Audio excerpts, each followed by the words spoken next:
हमें यहाँ h के सभी संभव मान को संख्या रेखा पर आलेखित करने के लिए दिया गया है और विशेष रूप से यहाँ एक बहुत ही रोचक असमीका इनइक्वालिटी है, क्योंकि हमारे पास यहाँ एक निरपेक्ष मान भी है। यहाँ हम इस असमीका का हल इस प्रकार करेंगे ताकि हमें h का निरपेक्ष मान पता हो जाए और फिर इस h का मान पता करना सरल हो जाता है। तो चलिए h के निरपेक्ष मान पता करने के लिए इसे समीकरण के एक पक्ष में करते हैं। इसको सरल करने के लिए 19 सही 1/2 का योग समीकरण के दोनों पक्षों में करेंगे। मैं प्रायः ऐसे स्थानों पर विषम भिन्न रखना चाहता हूं, परंतु यहां 1/2 रखना काफी सरल होगा। आइए हम इस असमीका के दोनों पक्षों में 19 सही 1/2 का योग करते हैं। क्या मैंने यहां इसे समीकरण कहा? ये एक असमीका इनइक्वालिटी है, ना कि समीकरण है। यहां पर एक असमीका का चिन्ह है, ना कि ये बराबर का चिन्ह है। इसलिए अगर 19 सही 1/2 का योग यहां इस पक्ष में करते हैं तो ये दोनों रद्द कैंसिल आउट हो जाते हैं और बाएं पक्ष में h का निरपेक्ष मान बचता है। यहां हम 19 सही 1/2 को 12 से घटाएंगे। 19 घटा 12 बराबर 7 होता है।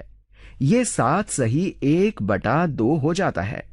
अब हमारे पास 7 सही 1/2 का मान h के निरपेक्ष मान से कम है। यहां इस बात को कहने का क्या मतलब है? इसका मतलब यहां दूरी की व्याख्या करने से है। याद रखें, इसे हम दूसरे शब्दों में निरपेक्ष मान और शून्य से दूरी दोनों सामान्य होना कहते हैं। अगर हम इस कथन को दूसरे तरीके से देखते हैं तो h से शून्य की दूरी 7 सही 1/2 से कम होना आवश्यक है। इस तरह h का मान 7 सही 1/2 से कम हो जाता है। इसलिए यहां h का कौन सा मान उचित होता है जो 7 सही 1/2 से कम हो सकता है? तो हमारा उत्तर 7 सही 1/2 से कम और शून्य से अधिक या शून्य के बराबर भी हो सकता है। आइए इसे इस तरह लिखते हैं। h 7 सही 1/2 से कम हो सकता है, लेकिन जैसे जैसे हम ऋणात्मक संख्याओं की ओर बढ़ते जाते हैं, ऋणात्मक 3, ऋणात्मक 4, ऋणात्मक 5, ऋणात्मक 6, ऋणात्मक 7 तक ये सही रहेगा, लेकिन ऋणात्मक 8 गलत हो जाएगा क्योंकि उसका निरपेक्ष मान इससे कम नहीं होगा। इसका मान ऋणात्मक 7 सही 1/2 से भी अधिक होना चाहिए। अगर इस अंतराल के मध्य में कोई भी अंक लेते हैं तो इसका निरपेक्ष मान 7 सही 1/2 से कम होता है, क्योंकि ये अंक 7 सही 1/2 से कम है और ये शून्य से भी दूर है। तो चलिए मैं यहां एक संख्या रेखा खींचता हूं।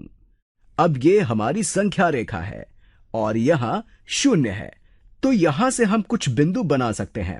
मान लीजिए ये हमारा 7 है और ये 8।